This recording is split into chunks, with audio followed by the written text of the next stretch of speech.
बिस्मिल्लाहिर्रहमानिर्रहीम। अस्सलाम वालेकुम। क्या आप भी मैदा की गैस, बदहज़मी, कब्ज़, मैदा में जलन और भूख ना लगने का शिकार हैं? तो आज का प्रोग्राम आपके लिए ही है। आज के प्रोग्राम में मैं आपको एक हर्बल नुस्खा और इन्हीं अमराज का एक बेहतरीन ज़बरदस्त होम्योपैथिक नुस्खा भी बताऊंगा। हर्बल या घरेलू नुस्खा जो आपको बताने जा रहा हूँ, ये 3 चीज़ों पर मुश्तमिल है। ये तीनों चीज़ें वैसे तो अलग अलग भी फ़ायदा देती हैं, लेकिन अगर इन तीनों को इकट्ठा मिलाकर इस्तेमाल किया जाए तो इनके फ़वाइद कई गुना बढ़ जाते हैं। आज के हमारे इस नुस्खा में पहले नंबर पर है अजवाइन, जिसे कैरम सीड्स भी कहते हैं। जदीद तहकीक के मुताबिक मैदा में हाजमे के एंजाइम्स को बढ़ाती है, मतलब ये खाने को हजम करने में मदद फराहम करती है। गैस, बदहजमी और पेट के फूलने में मुफीद है। दूसरे नंबर पर हमारे पास है सौंफ, जिसे फिनल सीड्स भी कहते हैं। ये एक बेहतरीन कार्बोनेटिव का काम करती है, मतलब ये हाजमे को बेहतर करती है, मैदा और आंतों को ताकत फराहम करती है, पेट की गैस अफारा को कम करती है, मुंह की बदबू इससे ठीक होती है, आंखों की रोशनी इससे बेहतर होती है। जदीद तहकीक के मुताबिक सौंफ हाजमे के साथ साथ खवातीन में माहवारी के दर्द में भी मुफीद है। तीसरे और आखिरी नंबर पर आपने काला जीरा लेना है। जीरा आप लोग जानते हैं 2 तरह का होता है, एक सफ़ेद और दूसरा काला। आपने यहाँ पर काला जीरा लेना है। इसका मिजाज गर्म होता है, ये मैदा की सोजश को कम करता है,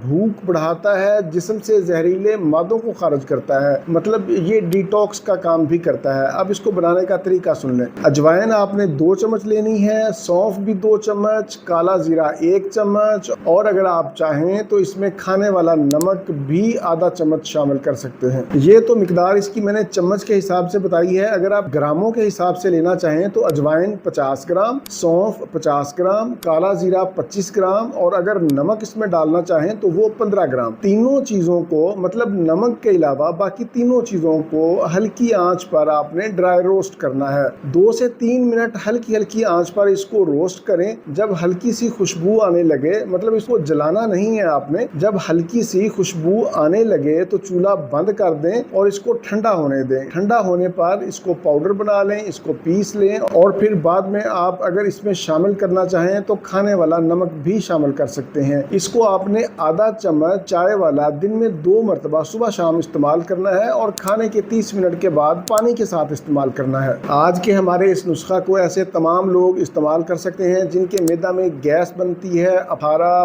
बदहजमी का शिकार है, मुंह से बदबू आती है, भूख नहीं लगती, जलन और एसिडिटी का शिकार है। तो आज का नुस्खा आपके लिए इंतहाई मुफीद है। आज के इस नुस्खा को हामला खवातीन, मैदा में अल्सर के मरीज इस्तेमाल ना करें। ये तो था हर्बल नुस्खा। अच्छा, यहाँ पर बहुत सारे लोग हर्बल चीज़ें पसंद करते हैं और कुछ लोग ऐसे हैं जो होम्योपैथिक नुस्खा जात इस्तेमाल करते हैं। मुझे फिर दोनों का ख्याल रखना पड़ता है। इन तमाम अलामात पर होम्योपैथी का बेहतरीन नुस्खा नोट कर लें। इसमें भी हमारे पास 3 अद्वियात हैं। पहले नंबर पर कार्बोवेज, इसको आपने 30 में लेना है। दूसरे नंबर पर नक्स वोमिका, इसको भी आपने 30 में लेना है। और तीसरे नंबर पर लाइकोपोडियम, इसको भी आपने 30 में लेना है। तीनों अद्वियात के 5-5 कतरे दिन में 3 मरतबा आधे कप पानी में खाने से 30 मिनट पहले या खाने के 30 मिनट बाद इस्तेमाल करें। इंशाल्लाह इसके इस्तेमाल से भी आपको वही फवायद मिलेंगे जो हर्बल नुस्खा से मिलेंगे। ये था मेरा आज का मालूमाती प्रोग्राम मैदा के हवाले से। उम्मीद है आप लोग इसको बनाएंगे, इस्तेमाल करेंगे और मुझे अपनी दुआओं में याद रखेंगे। इसके अलावा भी यूट्यूब के ऊपर मेरे 1000 से ज़ायद प्रोग्राम मौजूद हैं। अगर आप किसी भी टॉपिक पर प्रोग्राम देखना चाहें तो यूट्यूब के सर्च इंजन में डॉक्टर नवीद हेल्थ केयर लिखें तो मेरे तमाम प्रोग्राम आ जाएंगे। अगर आपको कोई प्रोग्राम ना मिले तो आप नीचे कमेंट्स में बता सकते हैं, मैं इंशाल्लाह उस पर प्रोग्राम करूंगा। इसी के साथ मुझे इजाजत दीजिए। दोबारा किसी नई मालूमाती वीडियो के साथ आपकी खिदमत में फिर हाजिर होऊंगा। तब तक के लिए इजाजत। अपना, अपने अहले खाना और अपने दोस्तों का बहुत ज्यादा ख्याल रखें। अल्लाह हाफिज, वस्सलाम।